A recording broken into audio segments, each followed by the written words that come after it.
Heyo, welcome into the CHGO White Sox podcast presented by PointsBet. Use promo code CHGO when you sign up to get 2 risk-free bets up to $2,000. I'm your host, Sean Anderson. We are broadcasting to you live from the CHGO studios here in the West Loop. We are in Studio A. We got the A-team of the CHGO White Sox podcast.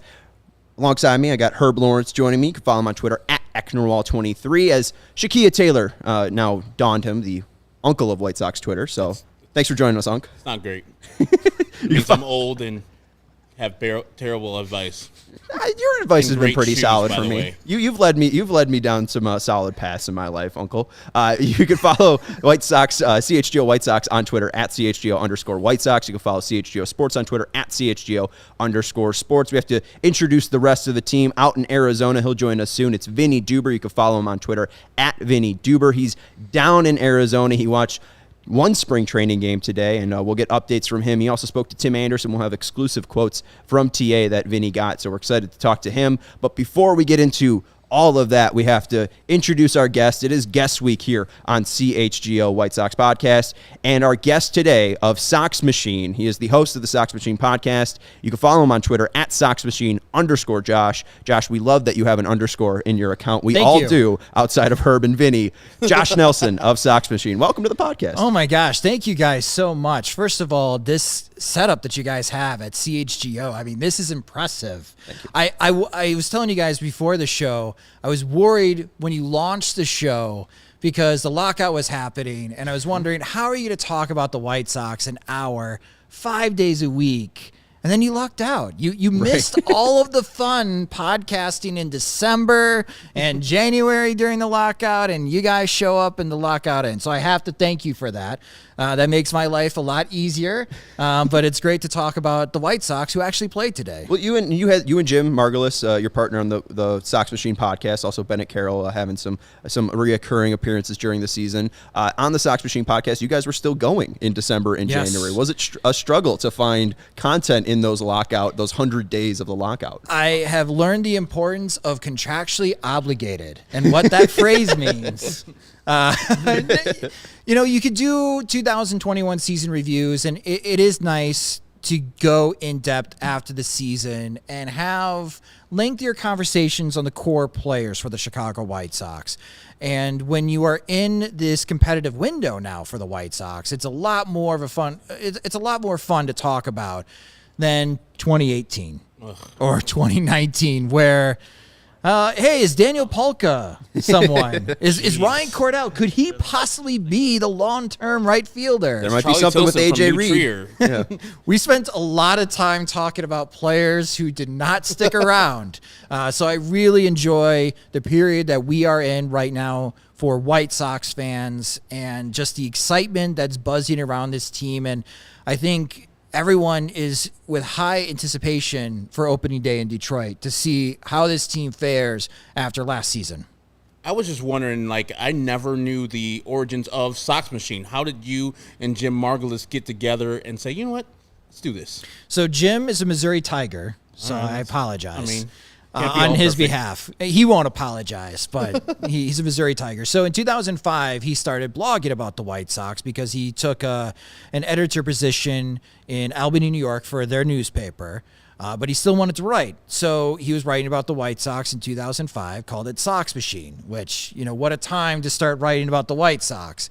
And I think it's 2010 or 2011, SB Nation, Vox Media came knocking and asked him to take over Southside Sox. Okay. So he was running Southside Sox from 2010, 2011 to when we moved over back to Sox Machine.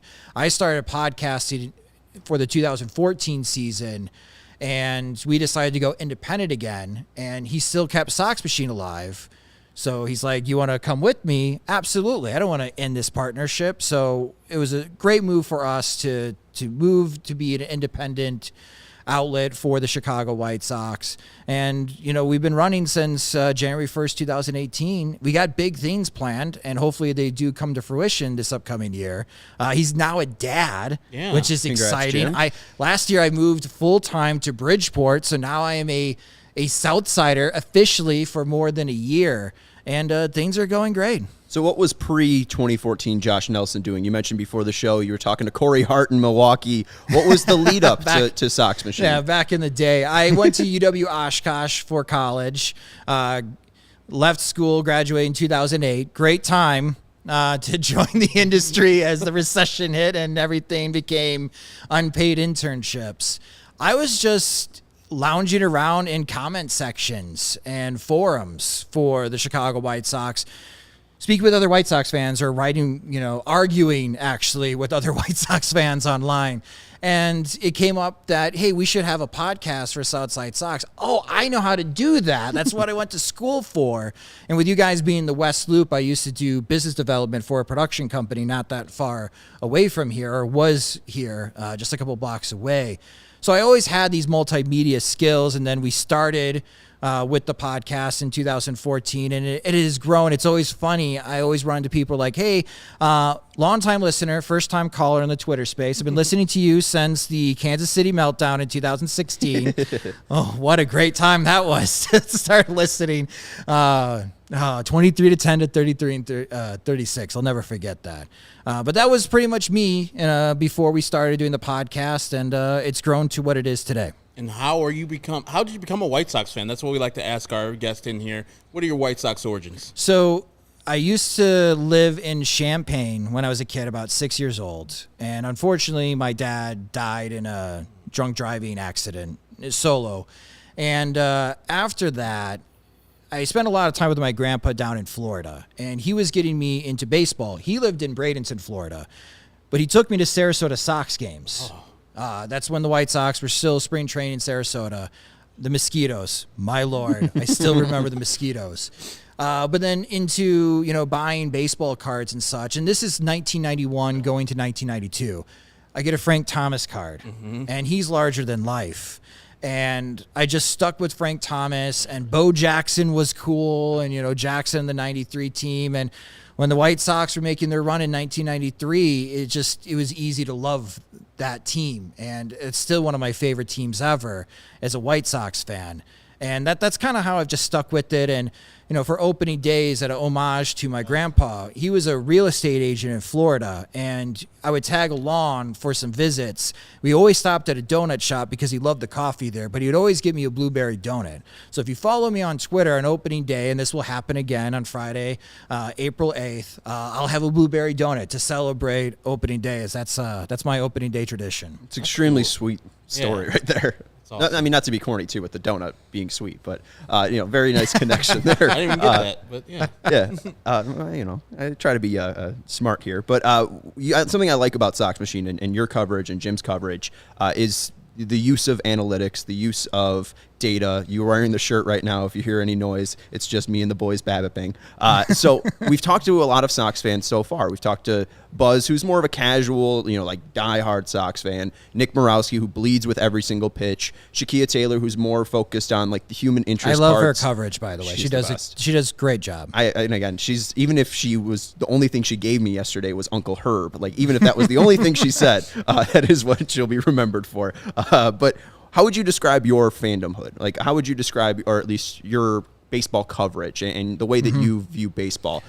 How would you, how do you dissect a season? So we interviewed someone last year, and they ultimately didn't take the position, and they've gone to bigger and better things. And when we asked them, how would you describe Sox Machine? They said academic. You guys are the ones trying to answer the question, why? And Jim and I looked at each other in the Google Meet and didn't even, we never thought of that. And we should have thought of that years ago. That's a great tagline. But that's what we aim for, is just answering the question why. Because you can get the who, you can get the what, and you get the when. Vinnie does a fantastic job getting those types of sound bites and the in-depth stories that fuel our White Sox fandom. But the why. Why is Rick Hahn thinking like this? Why is Tony La Russa making these adjustments to the lineup? Why are the White Sox operating the way that they are as far as an organization? And why are they spending money now and they weren't spending money in the past? That's what we focus a lot of our time on Sox Machine, is the why. Why should I care about this? And it does take a lot of thought. And when the White Sox did their rebuild, they put a focus into being more analytical. All right, well, then we got to get caught up. What are the best teams doing in Major League Baseball when it comes to analytics? And how can we bring that into our coverage as well? Because it's just not about the White Sox and being homers and be like, oh my gosh, everything the White Sox do is amazing.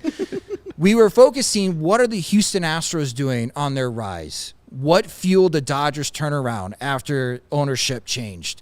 How can the Tampa Bay Rays continue to be this competitive in the American League East when you've got New York and Boston spending the money they do, and you got a $90 million payroll? So we try to incorporate everything else that's happened in the league, the whys, and also contribute it to our White Sox coverage. And listen, we butt a lot of heads in the White Sox fandom, especially in social media, for White Sox fans that maybe are more on the casual side and be like, hey, man, I had a hard day at work. I just want to watch the game and hope that they do well. Mm-hmm. That's great. There's a lot of us like that. But for the diehards that are always asking or want to engage in that conversation, we try to be there for them. And I love that coverage because, for lack of a better term, you guys don't dumb it down for the casual, like, regular, everyday guy. You say, this is what we're talking about. You get up to our level. Like, is that fair assessment that you guys do that? Just don't go down to the lowest common denominator, but you want to stay at a level. And if you guys can go with us, cool. If you can't, there's other avenues to go down. Yeah, that is a fair assessment because of our followers and our diehard readers and all of those that support us on Patreon for years and have been used to reading Jim for decades now. That's the expectation. If we attempt to dumb it down, they roll their eyes and be like, well, what are you doing? Mm-hmm. Oh, well, there's a whole new audience. Who cares about them? I visit your site every single day. I listen to your podcast all the time. I'm comparing you, what I listen to on 670 The Score, for example. So, yeah, we don't want to ever dumb it down because at times, and you've been doing this for a while, Herbie, that could be insulting to sports fans. Yeah. You never want to be insulting someone's intelligence by dumbing things down or speak at a kindergarten level. Yeah. You also don't want to talk over their heads either if they don't get it. So there is that happy balance that we always strive for. That's cool. It's something we always strive for is figuring out who is the former favorite current player or former player of the White Sox and current favorite player of the White Sox. So we've gotten 3 answers so far from all of our guests. Who's your favorite former Sox? Who's your favorite current Sox? Well, Frank Thomas. Because good choice. The big heart, he's the reason why I became a White Sox fan. I have a soft spot for first baseman, and when Jose Abreu joined the White Sox and just the immediate impact that he provided that team, if you recall, he almost killed Hawk Harrelson. When he hit that walk-off grand slam against Tampa Bay, I thought Hawk was going to have a heart attack on the call. And it was against Grant Belfour. Literally, I was going to bring that up because I hate him. Yeah. Those memories of that playoff series and the way that he just talked trash on the mound. For Orlando Cabrera, who was also a bad guy. Yeah, no one's a winner there. But the fact that Abreu did that, and I just latched on to Jose Abreu. And what's tough about talking about the White Sox now, and Vinny, and I know James Fegan of The Athletic, they've been asking really good questions to Jose Abreu lately, is what's next? He is a free agent after this year, and we have seen what happened in Atlanta. The Braves got a very good first baseman in Matt Olson, and they signed a Atlanta native to an 8-year deal, and he's going to stick around. But what about the White Sox? We have been so spoiled over decades to have Frank Thomas and then Paul Konerko. And now we got Jose Abreu. Is Andrew Vaughn next in line? Is it Gavin Sheets that's next in line? We're kind of entering this unknown territory, but I just love everything about Jose Abreu, the way that he conducts himself, getting the couple of times to interview him as well. He is this big teddy bear that hits 35 home runs a season and drives in more than 100 RBIs. And one day, 79 is going to be retired. And I think he deserves a statue in the concourse. I think we all agree on this podcast, too. The more and more we've talked about him, especially with the comments he made yesterday, very, very important player to this franchise. And You given me a perfect segue, too. You mentioned Vinny asking Jose Abreu about these questions. So let's go out to Arizona. Let's go to the man who saw some live baseball for the first time in a couple of months, Vinnie Duber. You can follow him on Twitter at Vinnie Duber. Vinny, you talked to a special guy on the White Sox today about Jose Abreu, huh? It's true, and I don't want to wreck your segue, Sean, but I got to jump in here. But Josh, you never need to apologize for anybody for being a Missouri Tiger. Come on now. I knew it was coming. I was gonna say the two best White Sox writers happen to be Missouri Tigers. I don't think that's a coincidence. You're giving me flashbacks too, talking about is Daniel Palka part of the White Sox future stories. I think I wrote about 6 of them over the course of time, but. Oh, man. No, but to fast forward to today, I talked to Tim Anderson today about a couple of things, and one of them was definitely Jose Abreu and the comments that he made yesterday. It doesn't seem like these comments blindsided his teammates. I got to be honest with you. From what Eloy Jimenez was saying yesterday, his whole we'll see what happens at the end of the year. And then Yohan Moncada said something similar today in a group interview. I got to talk to Tim Anderson, and he had a little bit more to say, but obviously still very positive. But the thing that struck me was he said, we want to reward Jose Abreu with something here at the end, end of this season. If this is the end of the season and the end of the career for Jose Abreu, this is the end of his time in a White Sox uniform. I can't think of anybody who deserves that World Series ring more than him. And, I think that his teammates, they recognize that. I go back to Tony La Russa saying earlier this week, he delayed his welcome to spring training speech to the team because Jose Abreu was arriving a day later than everybody else. And he said, you can't have the team message, the team speech without Pito. So, I mean, listen, you can go back. I'm sure I've got a story every month from me being on this beat of, here's how much the White Sox love Jose Abreu. Here's what Jose Abreu means to players X, Y, and Z. And it's not just those guys that we talk about all the time, Eloy, Luis Robert, and Yohan Moncada. It's the whole team. I mean, we've heard not just TA, but Lucas Giolito say stuff about how he's the leader. New guys like Liam Hendricks coming in and talking last year about all those times that Abreu got hit by a pitch. Even Andrew Vaughn relaying some of the stuff that Jose had taught him about playing first base in spring training. So, I mean, listen, this is a guy who's had an outsized impact on this team, specifically since when they started this rebuilding process. And I think why yesterday was such a big deal, at least in my mind, was because you go back 3 years.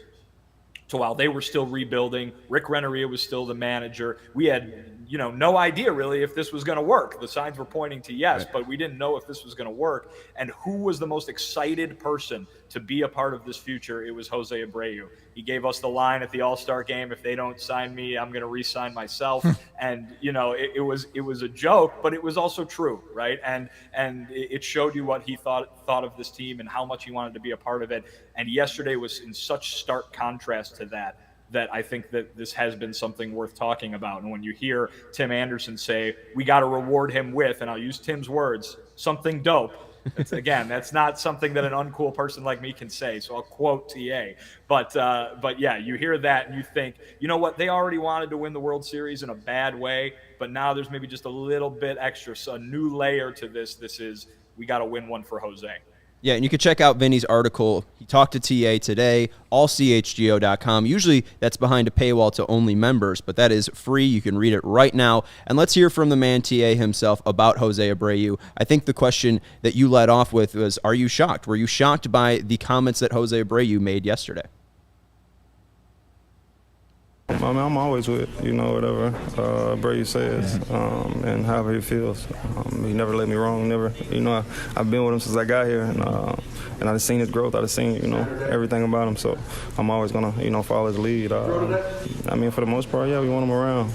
But, I mean, we get it. We get it. So if you go out and do what he's supposed to do, then we definitely, I'm always going to cheer him on. I'm always going to root for him. I'm always going to want him back. I mean, we was in the same situation 3 years ago, and what happened? He went out and had a heck of a season. So I think this year's going to be a great year for him, and hopefully we can keep pushing and reward him with something dope. Yeah, that was going to be my next question. I mean, obviously you guys have had this World Series goal for years now. Right. You guys are all trying to do it for this team and for yourselves. But I mean, does that add something to it? Is this kind of a win one for him kind of thing here this year? Yeah, I mean, he's the ones that started all this off. Mm-hmm. So I think it would be very rewarding if he was to do it with us. to continue to, try to, compete throughout this window with us to get it. But for the most part, we do understand the business, we understand the game, and understand, the front office side of things. And things not going to always go the players' way. So, we get it. But for the most part, we'll definitely be rooting him on. And I definitely like him as my first baseman. Definitely his personality and energy, we definitely need it. So, Josh, you weren't here yesterday when we talked about this, the Abreu comments, and now we have TA giving a little bit more color here. But are you surprised that this is the narrative coming out of spring training around Jose Abreu, the fact that maybe he is pondering retirement or even leaving the White Sox if things don't go right and they don't win a World Series this year? Look at Freddie Freeman and the situation with the Atlanta Braves. And now Freddie Freeman is going to be wearing Dodger blue. Right. I think everyone involved in Major League Baseball understands more than ever after the lockout, this is a business. And if after this year, the Chicago White Sox have a change of heart and they don't want to sign Jose Abreu to another contract because they like Andrew Vaughn and they like Gavin Sheets and they think that they are next in line to play at first base, well, everyone in the clubhouse knows that because Vaughn and Sheets are already here. Mm-hmm. So they could see the accession of these two young players of the Chicago White Sox. It's almost like writing on the wall.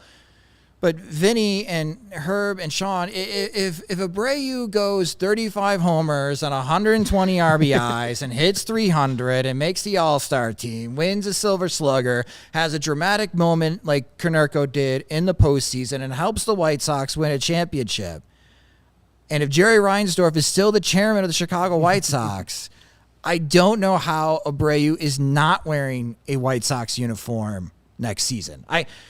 I think it's hazy, but I wouldn't say it's a foregone conclusion that Abreu will not be with the White Sox next year. I agree. And I was thinking, White Sox front office would like to have Andrew Vaughn or Sheets take over that role if Jose were to leave. But they're not, pushing him out the door. Mm-hmm. Hey, get out of here. They would probably love to have him back. 35, 36-year-old Jose Abreu probably still can compete for a couple more years, and this window is still open. If Jose's the leader, I would still have him on the team no matter what. Even if his skills have diminished a little bit, which they haven't yet, there's no reason to force him out of there. A couple years ago, famously was saying, hey, get rid of Jose right before his MVP season because I thought he was coming down. But no, Jose Abreu has proven me wrong time and time again. So this time I'm like, hey, man, if Jose wants to come back, I don't see the White Sox front office, especially Jerry Reinsdorf, saying, hey, it's been real. We got Andrew Vaughn.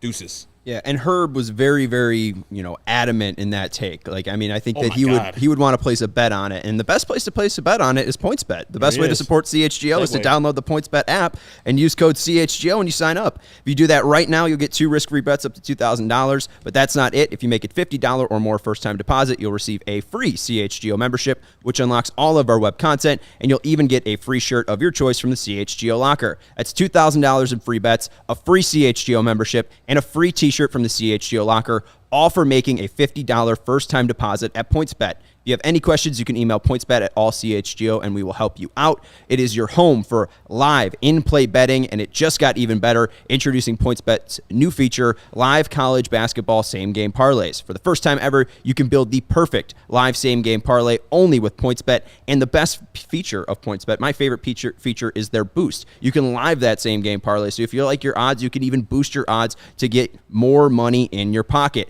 Online sign-up is also back and available in Illinois. You can download the PointsBet app right now and register your account all from start to finish from your phone. And plus, during PointsBet's Match Madness, all users can earn up to $100 in free bets. During each round, just place a $50 pregame wager and a free $20 live bet to be used for that round, and get a free $20 live bet to be used for that round. So what are you waiting for? Once the game starts, don't just bet. Live your bet life with PointsBet. Gambling problem, call 1-800-522-4700. And guys, I didn't have a full-time job before this. CHGO has been a great outlet for me, and this is my first full-time job. I've been trying to get into more of a routine, and And our next partner has a product that I literally use every day. I started taking AG1 because I wanted to get more on a schedule. I wanted to start feeling a little bit more healthier, start my days with more energy. And I've been taking this for about the past 2 weeks, and it doesn't taste super healthy, Herb. I know you've been putting it in your water. It has kind of a mild tropical taste, and I look forward to it each and every morning. It gives me that boost. It starts me on my new schedule. And you might be asking, what is AG1s? With one delicious scoop of AG1, you're absorbing 75 high-quality vitamin, minerals, whole food source superfoods, probiotics, and adaptogens to help you start your day right. This blend of special ingredients supports your gut health, your nervous system, your immune system, your energy, recovery, focus, and aging, all the important things you need. It's lifestyle friendly, whether you eat keto, paleo, vegan, dairy-free, or gluten-free. It costs less than $3 a day. You're investing in your health, and it's cheaper than your cold brew habit or your Diet Dr. Pepper habit, Josh Nelson. And Athletic Greens has over 7,000 five-star reviews. So what are you waiting for? Go try Athletic Greens, and they make it easy. Athletic Greens is going to give you a free 1-year supply of immune-supporting vitamin D and 5 free travel packs with your first purchase. All you have to do is visit athleticgreens.com/CHGO Socks. That is athleticgreens.com/CHGO Socks. Take ownership over your health and pick the ultimate daily nutritional insurance with Athletic Greens. Now, Vinny, we're going to go back out to you. You talked to somebody else. This was not an exclusive, but you chatted with Craig Kimbrell. What was the vibe around him? Because we heard Rick Hahn talk about, they're looking to deal him. Tony La Russa expects him to be on the opening day roster, but he even said that, it's baseball, anything could happen. So what did Craig Kimbrell have to say about himself and his place on the White Sox roster? Yeah, I think Craig Kimbrell is with a lot of White Sox fans in that it sounds like he expected to be traded by now. He expected to be with a different team. But I think the thing that White Sox fans really should appreciate is that Craig Kimbrell is saying all the right things. I think when he came over last year, I think everybody was bracing for a closer controversy, right? It's like, all right, the two best closers in baseball are on the same team. And oh no, what's going to happen? For better or for worse, right? Because but Liam Hendricks remained the best closer in baseball. They never took that job away from him, and Craig Kimbrell obviously struggled in a setup role. But the whole time, Craig Kimbrell has not been like, oh man, I really want to close. I love closing. If I don't get to close, I'm going to, cause a whole stink. That didn't happen. And that's not happening now either, even after the results were what they were. Now, listen, I think Tony La Russa was telling the absolute truth when he said the other day, Craig Kimbrell likes it here, but he also likes closing. And it's very possible that from a production / results / cold hard numbers standpoint, Craig Kimbrell's best fit is, for him personally, is somewhere where he can be a closer and he can be the guy that goes out there in the 9th inning. But what he said over and over again today was that the best fit for him from a entire standpoint, getting off just the back of the baseball card and looking at the whole person, is a place where he can win. And I think you hear that over and over again from everybody who joins up with this team now. Josh, we go back to the days when I was writing, is this Dylan Covey's time to jump into the long-term starting rotation? And people coming in were not talking about being in a place to win, right? And now, though, everybody that does, whether it was Tony La Russa last year or Joe Kelly 2 days ago, they say, this is an opportunity to put another ring on my finger. Craig Kimbrell said the same thing today. And so if he stays here, and again, it's no certainty what's going to happen because we are still in the middle of the offseason in terms of moves being made, even though we watched a spring training game today, 2 of them maybe if you had a good channel changer at home. But, and we saw spring training going on, players getting ready for the season, but players still need to find new homes too. And so this is all going on concurrently. It's weird.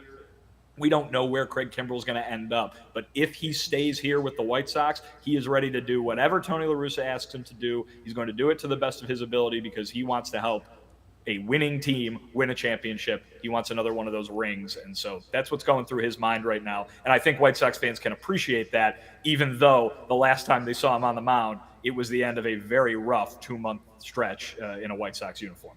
And Vinny, what's your read on why Craig Kimbrell's still a White Sox? Is it because the White Sox overestimated what Craig Kimbrell's market is, or do they actually like what he can bring to the table when he starts the season off with them? I think multiple things can be true. I think in a world of sports opinions on social media, we get locked into an attitude where there has to be one right answer, and I think there can be multiple right answers. And I think that the White Sox would. I don't say they would like to trade him, but I think there's a reason that he hasn't been traded, or that there's a reason that he would be traded, in that the back end of that bullpen is a position of big time strength. He makes $16 million next year. They have an ability to either A, go out and give that money to somebody else, or otherwise immediately benefit this team with a trade acquisition. And when you're trying to do that, when you're trying to address a need on the roster, you want to be able to trade from a position of strength. The back end of the bullpen is that right now, and Craig Kimbrell is a trade candidate. He has been, very weirdly, since Rick Hahn talked about it openly at the GM meetings, which is something that Rick Hahn does not do very often. So Craig Kimbrell remains a trade candidate. Obviously in an offseason where we didn't have a 3-month transaction freeze, he might have been traded a long time ago. But this is the reality. He's at White Sox camp, and we'll see what happens. This could go into the season, guys. You never know. You know what I mean? I think this is a weird year, and you can't put an end date on when these moves are going to be made. But Craig Kimbrell right now, from a personal standpoint, is a member of the White Sox bullpen. And if you look at the track record, obviously that Cubs tenure was as up and down can be. But if you look at a guy who's going to potentially be in the Hall of Fame one day, it's not a bad thing to have in a back-end mix of 5 guys in a bullpen. So there's a lot going on here, and I think Craig Kimbrell knows all of that too. And one of the comments posted here, I don't know if you could see it, Vinny, but it says, Ferris said there's a reason the Cubs traded him, just saying. I think it was mainly because they were below 500 at the trade deadline, Josh. They were 51 and 55 in July. And if you're Jed Hoyer, and Rick Hahn calls and says, we're interested in Craig Kimbrell, 2 weeks later, Hahn calls again and says, I'm willing to give you Nick Madrigal.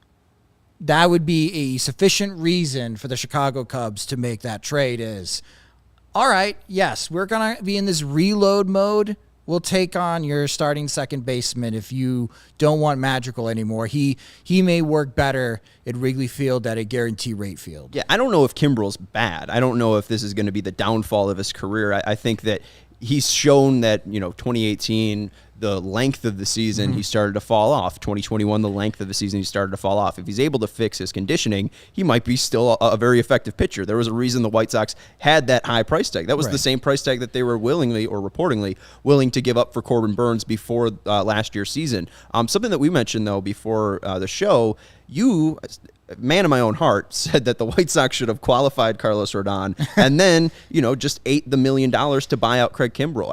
And you said that this might be a storyline heading into July. Is that something that's still on your mind right now, or is it something that, you think you'll need time to truly figure out what that move should have been? Because again, going back to the why of Sox Machine, that's what you guys figure out. Yeah, the dangers of first guessing moves, right? And making content every day, and you're first guessing on what the White Sox really should have done.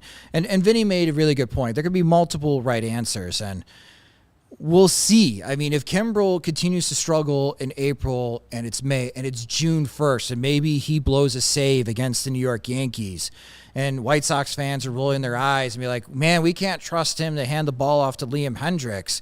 Who's going to trust to trade for Kimbrell before the July trade deadline? Then you're going to have some people look back into November and say, maybe you should have flip-flopped, Hahn. Maybe you should have given the qualifying offer to Rodon, get that draft pick. Then again, you never know with Scott Boras and how he's going to manipulate that market. But the $1 million buyout, could you spent the other $15 million on another position need? But Vinny, the question I have for you when it's regarding Craig Kimbrell is, what is the White Sox spring training plan? Because there's one option of you need Kimbrell to ramp up and get ready for opening day.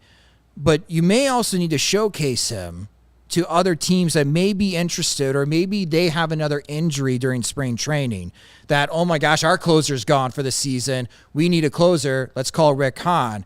How are they going to balance the amount of appearances we're going to see Kimbrell in games compared to bullpen sessions? Yeah, I think he's probably going to get the same amount of bullpen action as the other guys at the end of that bullpen. I think that would be what Tony La Russa's plan would be.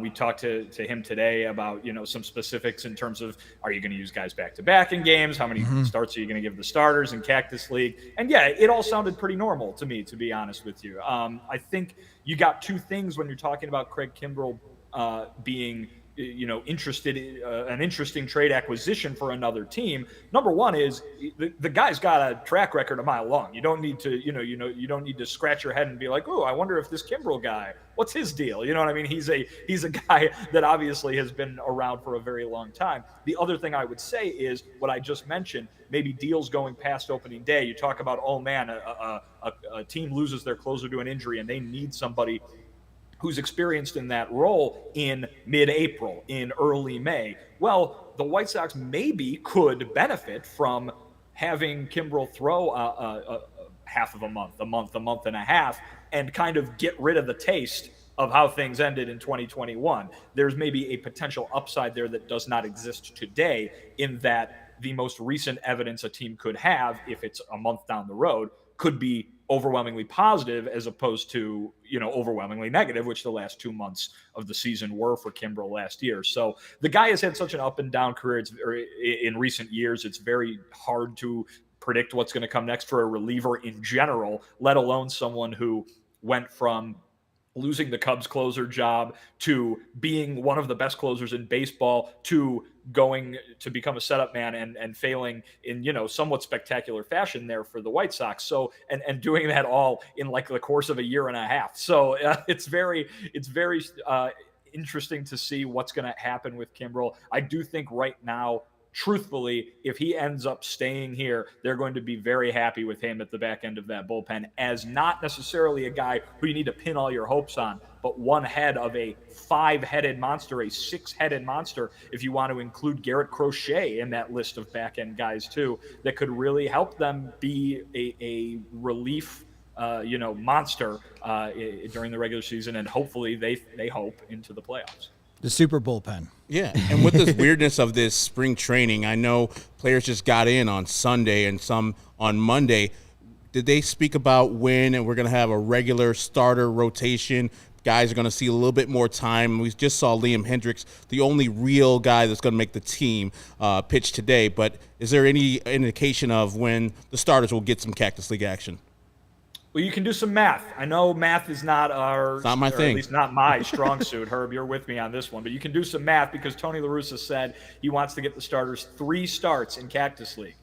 That sounds like maybe it's I'm not sure if the math is going to allow that or not. That's 15 days, but we'll see how that works. I'm sure it will work out the way that they feel comfortable working it out. You're seeing guys, veterans, by the way, when they're throwing their live bullpens are already going, a few innings. Dallas Keuchel, I think today went 3. Lance Lynn was over on the other field. I was watching Dallas. Yeah, we saw Dallas Keuchel. We saw your video. Yeah. Yeah. Don't at me, please. I mean, listen, I don't even think I am like this big Dallas Keuchel defender, but I am just quick to remind people that he's on the team, and that enough allows my Twitter to just explode. So every Dallas Keuchel fact that I present from here on out, whether it is Dallas giving up a home run as he did today, or Dallas striking out like 7 people in a row, I'm just just going to include "don't at me" because just the mere mention of his name seems to set everybody off at this point. Sean, you include. Yes, and I would love to use that $18 million to use on PointsBet. Pick of the week was Richmond, and imagine if I put $18 million, Dallas Keuchel, how much he's making in 2022 on the Richmond really Spiders. dumb. I wouldn't have to be doing this. And, same way, you can enjoy PointsBet by using code CHGO. When you sign up, you can get 2 risk-free bets up to $2,000, but if you make a $50 or more first-time deposit, you'll receive a free CHGO membership, which unlocks all of our web content, and you'll even get a free shirt of your choice from the CHGO locker. And again, that's my pick of the week. We want to give you out picks that are going to win. I gave you this on CHGO Bets Daily with Cody Del Mendo.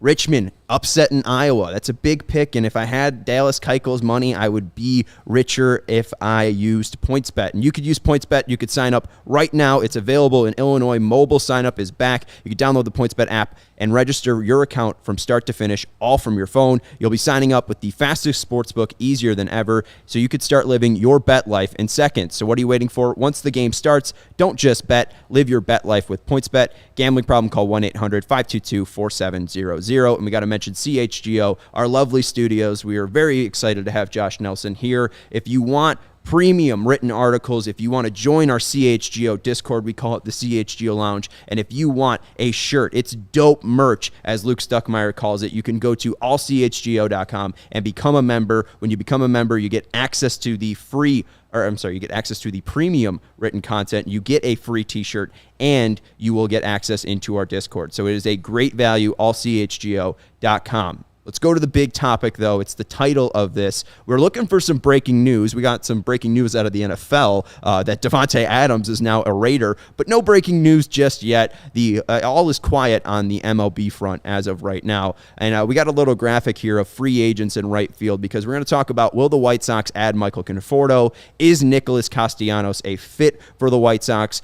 You can see the players up there. Chris Bryant to the Rockies, 7 years, $182 million. Seiya Suzuki to the Cubs, 5 years, $85 million. Kyle Schwarber to the Phillies, 4 years, $79 million. Eddie Rosario to the Braves, 2 years, $18 million. But Conforto, Castellanos, and Soler are still unsigned. Josh, it feels like the biggest need for the White Sox fans, at least, is right field. I know you were stumping for Michael Conforto on the Sox Machine podcast. Yes. For the White Sox to sign Michael Conforto as their right fielder. I know that's your guy.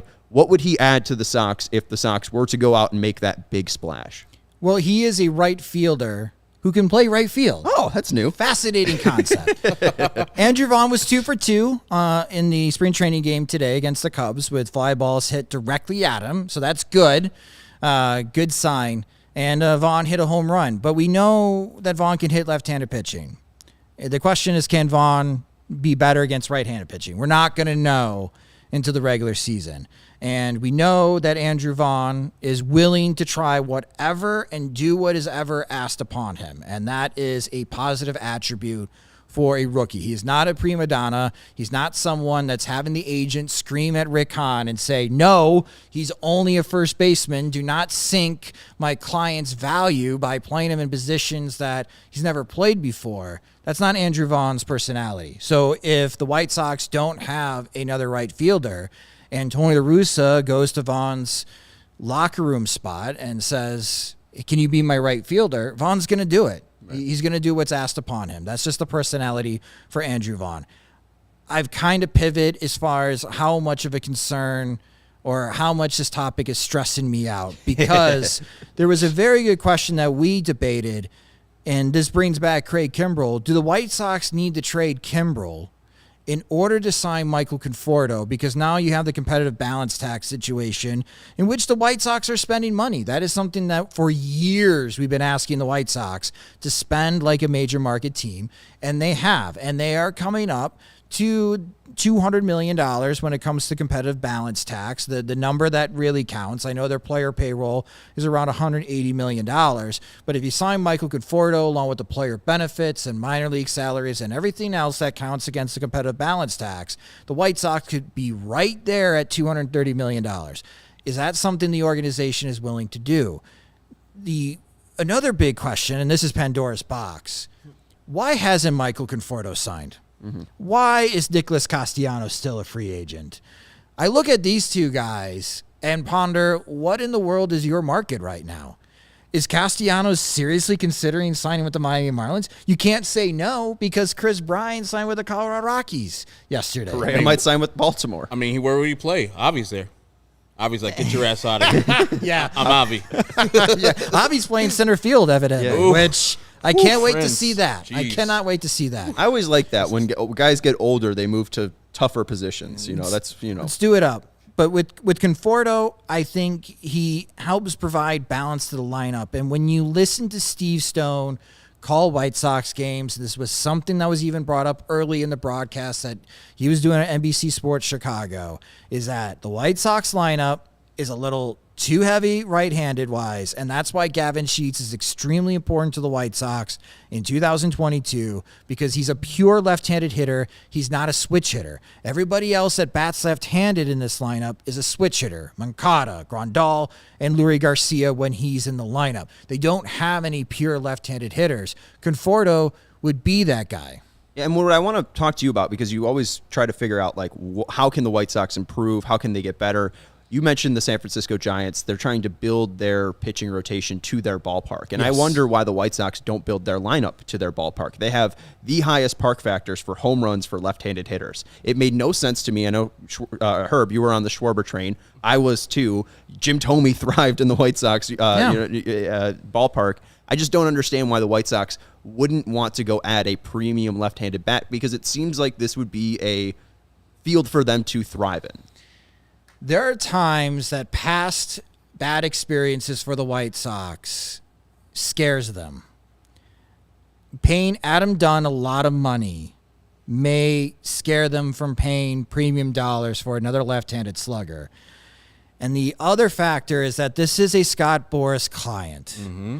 What is Boras asking on behalf of Michael Conforto? Because we know that Conforto wasn't great for the entire 2021 season. If you look at his overall numbers, they are a little bit lacking.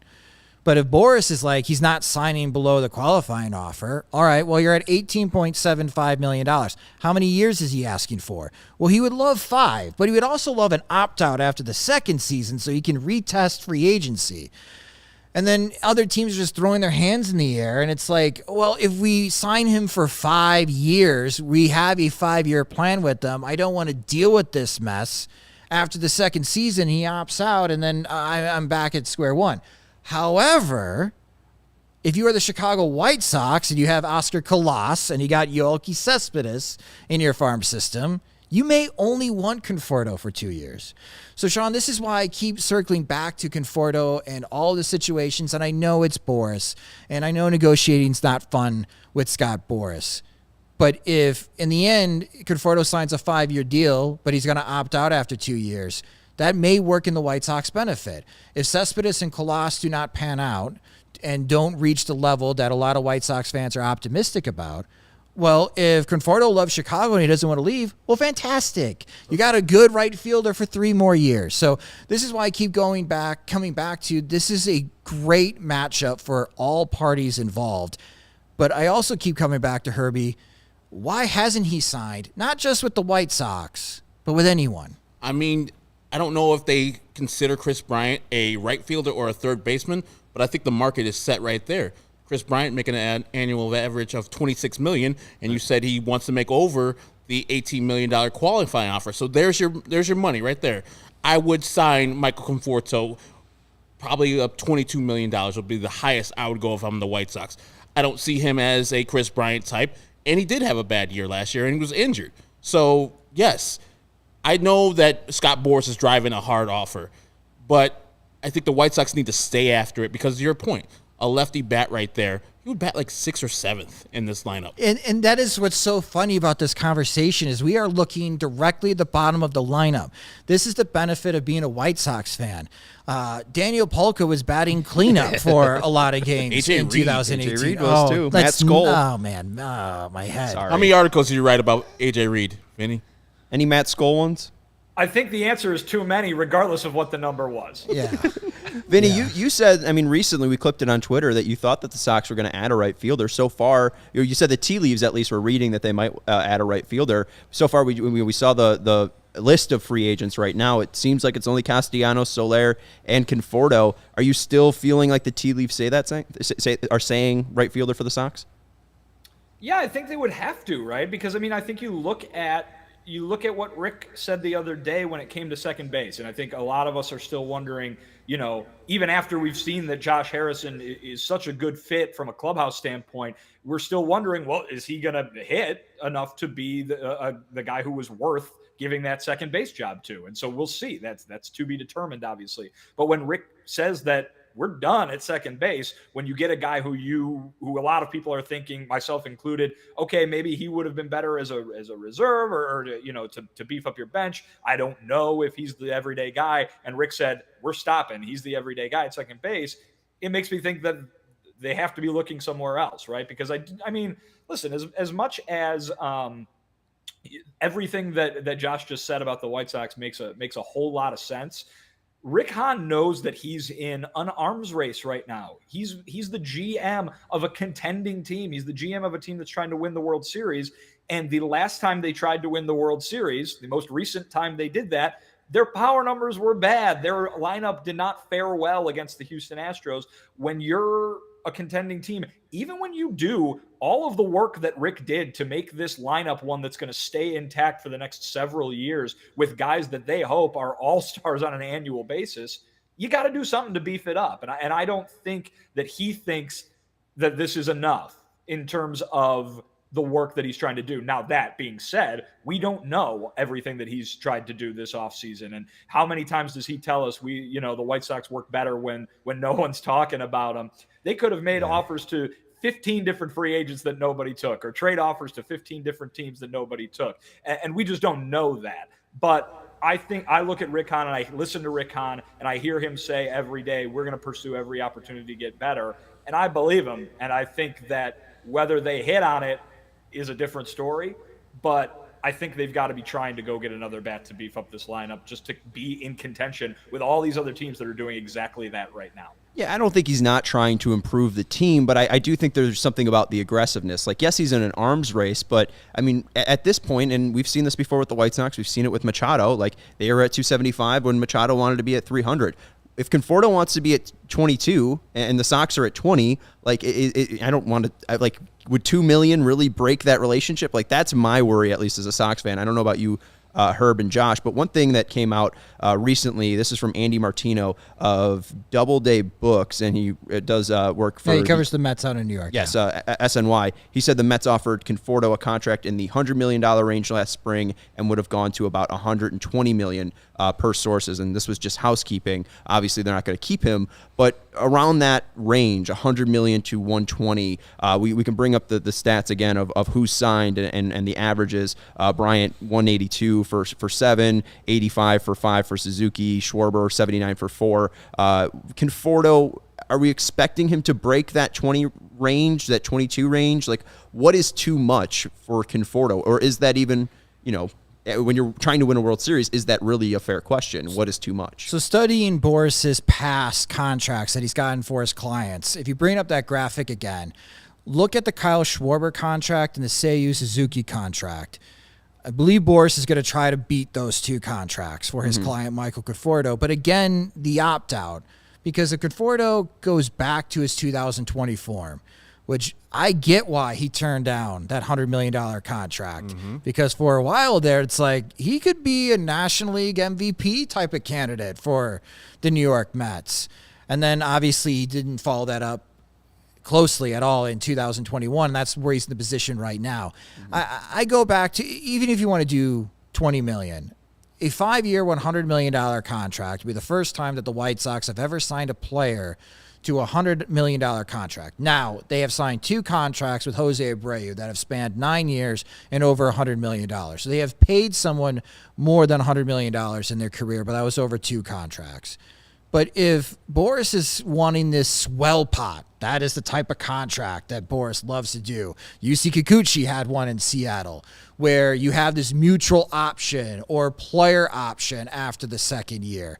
And if the White Sox do sign that type of deal and Conforto opts out, well, 2 years, $40 million, I think they'd do that right now. You want Michael Conforto at the end of 2 years to say bye.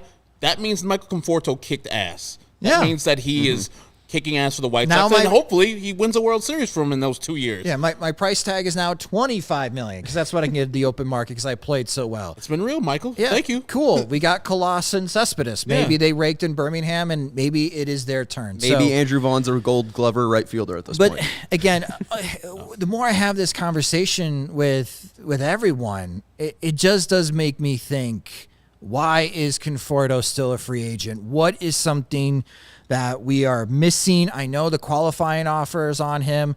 I cover the MLB draft. I've been watching college baseball a lot this spring. My lord, that draft pick does not matter at all. This draft class continues to get worse every single passing week on the college front. You're not going to miss anyone crucial in the second or third round right now that you're going to be crying over spilled milk because you don't have that draft pick. So I don't know why Conforto is still a free agent. I don't know why Castellanos is still a free agent.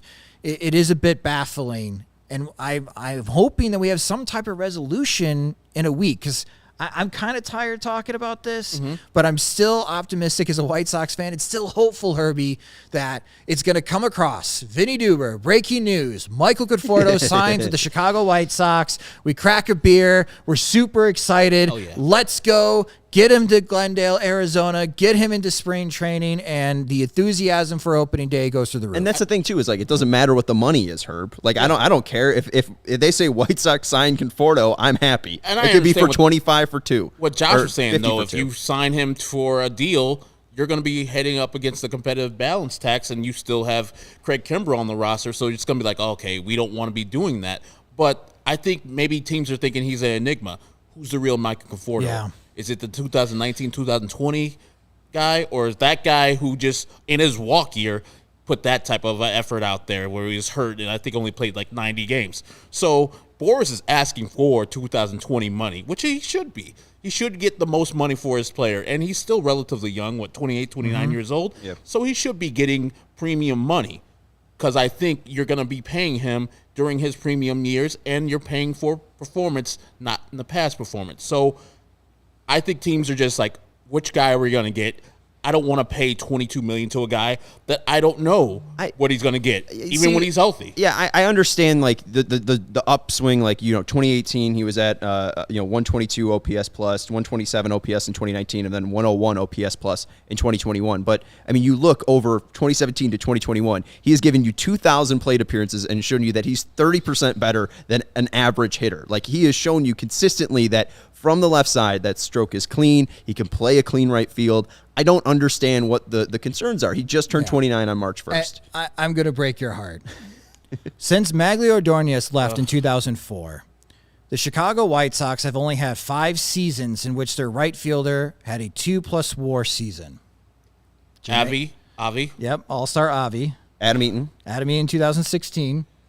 Vinny, 2 years of Alex Rios. Okay. And, Oh my God. and Jermaine Dye you go. in 2006. Alex Rios. They've had as many seasons where they've gone negative WAR in right field since Maglio has left. Right field and third base have been a headache for the White Sox. Third base was magically resolved when Yohan Makata moved from second to third. All right, don't have to worry about third base anymore. We found our third baseman. But right field has been a sticking point, and I think they're smart spending an international market to get Cespedes and to get Colas. These guys could be future possibilities because the outfield logjam during the rebuild did not come to fruition, and it happens in player development. But if you are a World Series or bust team, and we are seeing the elite teams in the Major League Baseball get a lot stronger, I think in order for me to take the White Sox serious as World Series or bust, they need to make a World Series or bust move. And I think that is Michael Conforto. And the other guy that was out there, and we'll get to wrap this up, but Castellanos, I think he fits culturally, vibe-wise, a guy that really doesn't care, a guy that is very much, very confident in himself. Is that a good consolation prize, Herb? I'll start with you. If he wants to play most of his games at designated hitter, yes. Like, I know That's been a paying hole, too. $20+ million to a designated hitter is pretty bad, but he is a pretty bad right fielder. But yeah, his vibe is awesome. I love his everyday, his opening day type of a thing. And I love when he was with the Cubs. He was just a spark plug for that team and almost drove them to the playoffs into a successful season. If that guy shows up, the 2 years he had in Cincinnati were phenomenal. Mercy. Like the hitting will be there, but we'll have the problem of being too right-handed again. Right. So it's a good problem to have if you have that right-handed hitter, but if we're paying the same or equal money, I would rather have Michael Conforto. Is it a good consolation prize? Yeah, he's going to hit 40 homers. Right. He might be a 2.5, 3 WAR player. He's going to hit a lot of homers at home. And this lineup is already going to hit a lot of home runs. And we would be judging that signing as a consolation, not until October when they reach the postseason and be like, great regular season, Nick. We need to see this in the postseason. Absolutely. Are you a difference maker? Yeah, and the thing, too, is like DH, you mentioned the holes at right field for years. I mean, since 2019 at DH2, they are the third worst team in the MLB. See, and like I was in kind of a good mood, and now he's just and the two teams below them are NL teams. That's what we're here for. Vinny, let's put us back in a good mood real quick. How was spring training? What was your favorite thing you saw today live in Glendale? Spring training is very nice. The weather is fantastic, obviously. Yeah, we get it. So I think my favorite thing that I saw today at spring training was the sun. But no, I'll give you this. You know who looked great today? Garrett Crochet. Crochet looked excellent today in both his bullpen and live BP. Again, it's a one-day snapshot in the middle of March, but Garrett Crochet looked very good in live BP. And I'll just say this, as Herb pointed out on Twitter, the Dallas Keuchel home run that he gave up to Josh Harrison, just as good news for Josh Harrison as it might be bad news for Dallas Keuchel. So was it the zip on Crochet? What was it? What stood out about him? Yeah, he had a really nice at bat against Larry Garcia in live BP, which he struck him out. And I think after the session was over and Crochet came off the field, Larry even went up to him and was like, "Ooh, that was nice." So yeah, and Eloy, I did not get video of this one, but Eloy hit a home run off of Lance Lynn that might have ended up in New Mexico.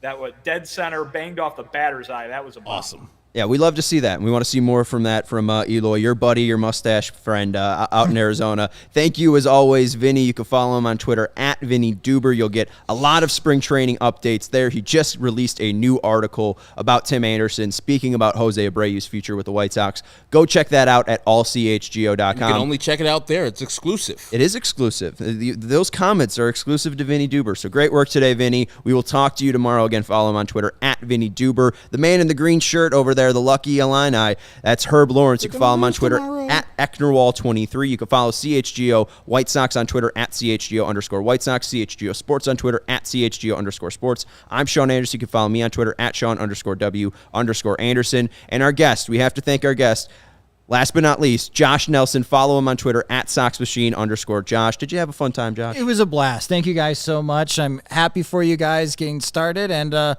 hopefully we have a lot of exciting baseball to talk about in 2022. And hopefully we have Michael Conforto to talk about at some point in a White Sox uniform. Josh, great work as always. Thank you, and shout out to Jim Margolis as well. Sox Machine does a fantastic job. SoxMachine.com. Go check out their great work, their great podcast. Fantastic stuff from Josh and Jim over at Sox Machine. This has been CHGO White Sox, the CHGO White Sox podcast presented by PointsBet. Use code CHGO to get 2 risk-free bets up to $2,000. For Vinny, Herb, Josh, and Sean, and our great producer, Steven, we will see you tomorrow.